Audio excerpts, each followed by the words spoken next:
Hey, everybody, it's Jeff here once again with the Money Trucker podcast, and I am excited because we're still on our Networking 101 shows. Networking is one of the things I love to do more than anything. So we are following the 29% solution by Dr. Ivan Misner.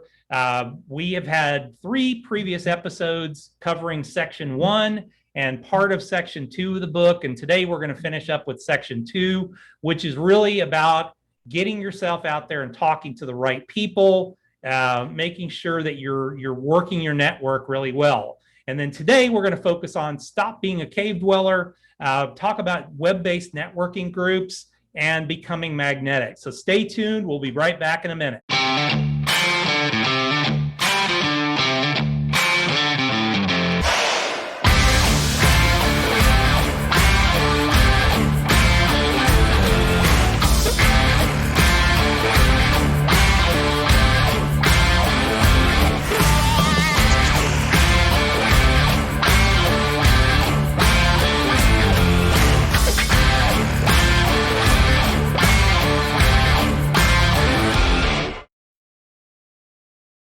Hey, everybody, it's Jeff here once again with the Money Trucker podcast, and I'm so glad to have you on today.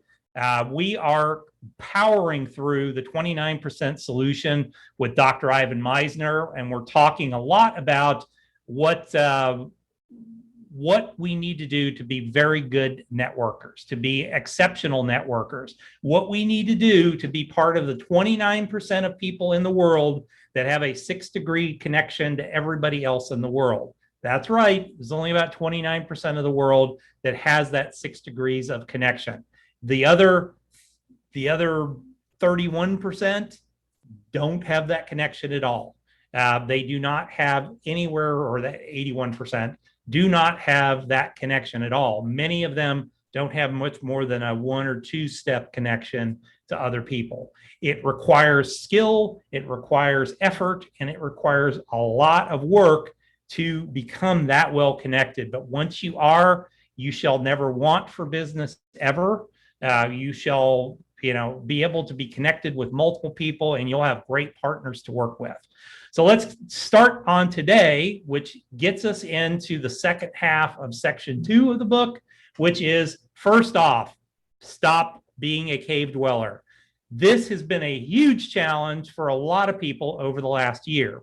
So there's 2 types of people in the world. You have extroverts who love to be out around people, and you have introverts who hate being around people, are petrified to death of being around people, and they do not want to reach out. So over the last year of the pandemic, this has been an introvert's love world because they haven't had to actually go out there and have to interact with people in person.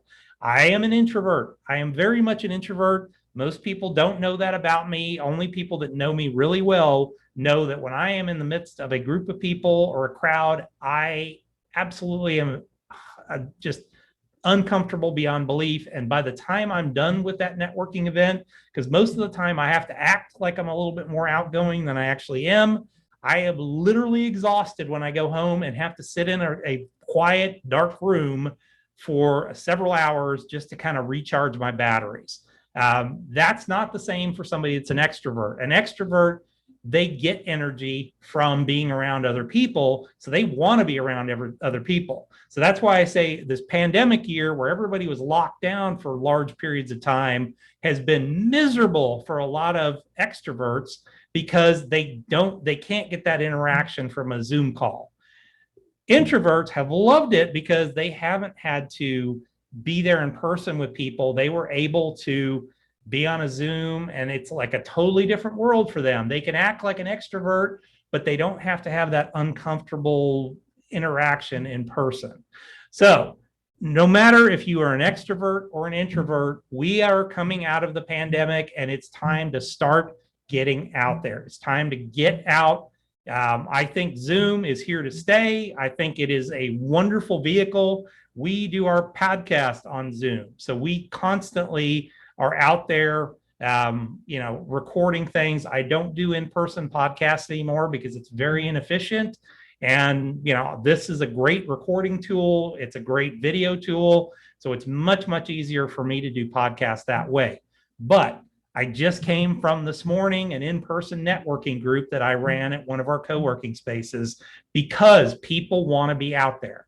It's still not to the level that it was before the pandemic, but people are starting to get out, and definitely the people that have that need to be there and to talk and that want to do business, that are interested in doing business right now, those are the folks that are coming out and they're at these events. So it is time to get out. So if you haven't been out in a while, whether you're introvert or extrovert, it's time to get out of the cave. It's time to get out there. And I would be doing that during the summer. Don't get lazy.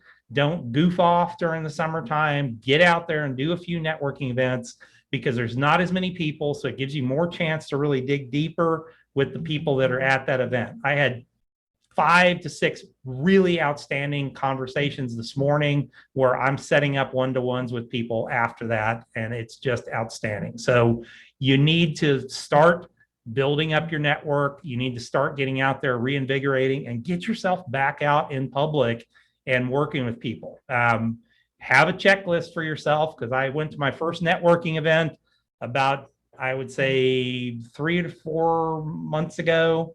Went to the event, it was the first in-person event that we had with this group in over a year, and totally forgot to bring my business cards with me. So I felt like a novice networker, and I've been doing this for 8-9 years now. I felt like a complete novice because I don't even have a business card to give you. So you need to make sure you kind of make a list of, okay, do I have this? Do I have this? Do I have this before I go out? All right, second is join a web-based networking group. Now, a lot of you out there probably did this during the pandemic, whether you were in a B&I group, which B&I went completely virtual and is just now getting to the point where we're coming back in person. But there are other, online networking groups. And quite frankly, there are other groups now that were formed during the pandemic that are going to probably stay online. I would encourage you to join one, and especially if you can join one where, it's people from all over the country. If you have a business that can do business in all states, it's a great way to get to know people in other states. It's a great way to get introductions into different markets by having friends online. So I would look for opportunities to find the right group that you can work with. And it's the same way that I told you at the beginning in the first show of selecting networking groups. It's the same thing. Give them a try, commit to joining them for, let's say, 3 to 4 weeks.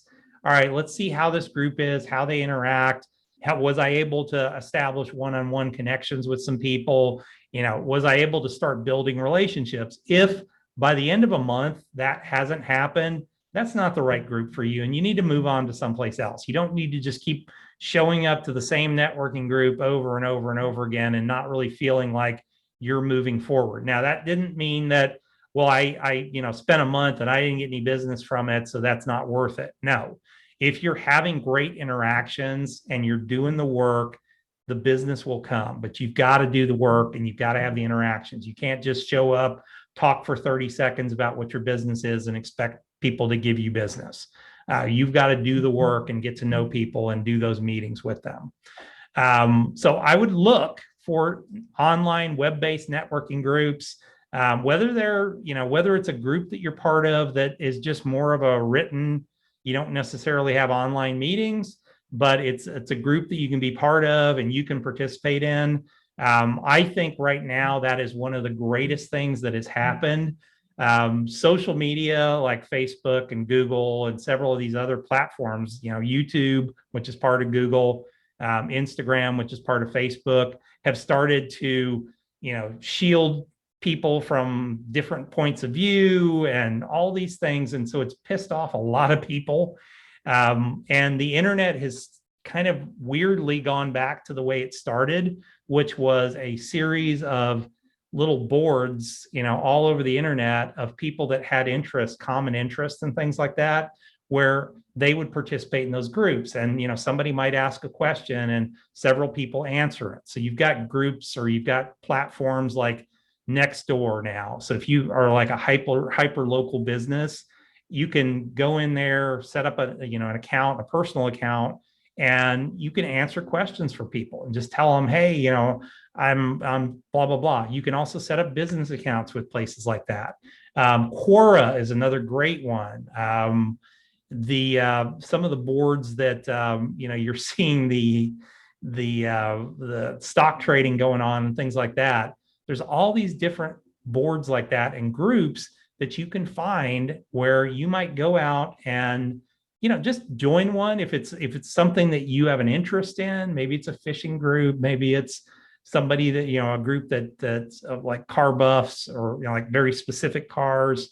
Join those boards and be an active participant in those, because those are opportunities for people to get to know you. And just make sure that all of those, when you set them up, your profile talks about what your business is and all that. I would encourage you not to try and sell through those boards. I would just be there as a participant, but make sure that your profile is optimized and it has what your business is, what you do for a living, links to your website, everything else. Because if you start to be that poignant person that's on the website that is always answering these questions, you'll build a reputation up. And that, the moderator might ask you to moderate a session online. They may ask you, to be one of their top people that kind of moderates the site with them. There's a lot of things like that. But if your profile is optimized, if somebody sees those great ideas and they're like, well, who is this person? And they can click on your profile and see, oh, okay, well, you're, you work with business owners, and well, hey, here's your website. Let me click on that and then go. Now you're taking them into your world and not into that kind of party scene. The best advice, or the best way I ever understood this, whether it's a Facebook group, whether it's a LinkedIn group, whether it's one of these boards, the advice came from Russell Brunson, who's the founder of ClickFunnels. In his last book, Traffic Secrets, he talks about this, and he said, I learned this from somebody who was very good at networking through social media. And he's like, if you're in a group or you're at a networking event online, think of that as like going to a party. And there's nothing more annoying to people at a party when people just keep walking up to them and handing their business card out. I have a rule. So I have two pockets in my pants, and there's the left pocket typically is somebody that's shoving their business card on me. I don't even look at it. I just put it in my left pocket, and those go in the trash at the end of the event. People who I've had a conversation with and a connection with, those go in my right pocket. So those are people that, all right, I want to make a connection with, or I want to reach back out to, or I want to, take that relationship a little bit deeper. But now I'm taking that relationship into my world. I am bringing them into my house, and we're having more of a discussion. We might be doing a one-to-one. We might, I might connect with them on Facebook or LinkedIn or whatever. And, then that gives them the ability to see more about my world. But they've kind of given me that permission by giving me their card and giving us the ability to start building a relationship. So that's all about building that relationship with people. It's not about how many followers you have or how many people that, click on a link that you do or whatever. That means nothing. What the meaning truly is driving that down to actually having more of a personal one-on-one relationship. Unless your business is, all online and you really never have a personal interaction with clients, most of us actually have personal interactions, and we need to get that relationship down to that personal one-on-one relationship. All right, the last piece is becoming magnetic. And I can't tell you this better, and I'm going to refer one more book here. If you haven't figured it out, I am like a walking library of books because I have a huge library at home. One of my absolute favorite writers is a gentleman named Dan S. Kennedy. Dan has started his career as a copywriter. He still truly considers himself a copywriter more than anything, but he's a direct marketing guy. He's basically somebody who designs direct marketing, whether it's emails, whether it is paper, direct mail that goes out to people, whether it's anything like that. That's what he does.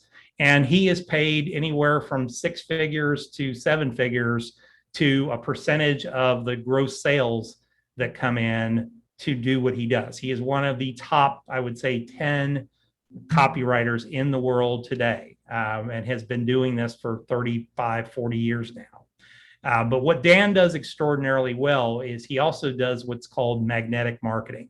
And that is, you've got to make sure that when you reach out to somebody, so I'll give you an example, and we're testing this in our business, a software called Keep. There's other ones like Zoho and HubSpot and things like that, where you can set up automated responses, automated follow-up routines, and everything else.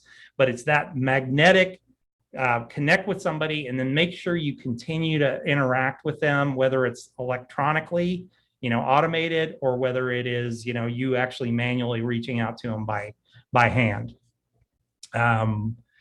Dan wrote a book called Magnetic Marketing. I would highly, highly, highly recommend that you read it.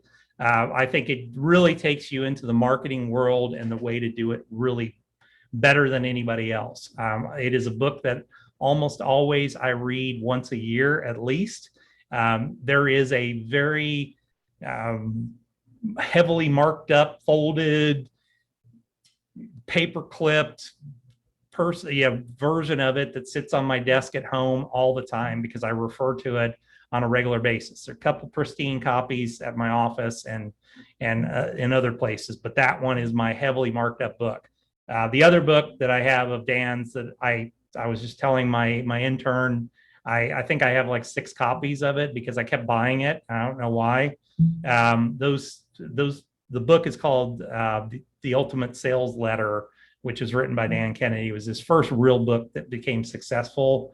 And I highly, highly, highly recommend it if you are a copywriter, which 90% of us should be copywriters. Copywriting is one of those things that you can't really hire somebody out to do for your business because you know more about your business than they do. Unless there's somebody that is just an amazing copywriter that you're willing to pay $30,000 or $40,000 to have them write a letter for you, you pretty much have to be your own copywriter, and it's a great book for that purpose. But it's all about that magnetic. It's all about creating automated systems. So we're piloting a software called Keep right now, which is a software that used to be called Infusionsoft, and that Keep software has the ability to, I could scan a business card in, it will put that information into my database that's in there, my CRM, automatically send an email out to that person and say, hey, I want to connect with you. Let's do a one-on-one. They can even book that one-on-one directly through that email that goes out to them. You can set them up on an automated email campaign that kind of gives them a little bit about your business, kind of does what Russell Brunson calls a soap opera sequence, where it kind of introduces you and who you are and everything else. So that's becoming magnetic. It's becoming that person that is always the one that follows up, is always the one that people want to be around, is always the one that's positive and thoughtful and shares with others. That's all becoming a magnetic person, but a lot of that is just in that simple follow-up that can be automated so that you don't miss it. So hopefully this has been helpful to you. This is, the fourth in the series. We've got several more shows going. The next section will be section 3 of the book. So we'll do that on the next show. We're doing these every 2 days. So just keep track of this. Make sure that you sign up and subscribe to our channel wherever you're watching this, whether it's on one of the podcast channels, whether it's on Rumble, or whether it's on YouTube. Subscribe to the channel so that you can stay on track with all the new stuff that we've got coming out. We are literally doing a show every day going forward. So keep your eyes out for these, and we'll keep you up to date. We'll do some more book reviews down the road, but we're going to finish the 29% solution out first. We also do shows on Fridays around finance, and we also interview entrepreneurs. So it's a hodgepodge of things, all about entrepreneurs and trying to help you be successful and get out there and grow your businesses. And we're there to help wherever we can. So thanks a lot for showing up today. We will see you back here next time.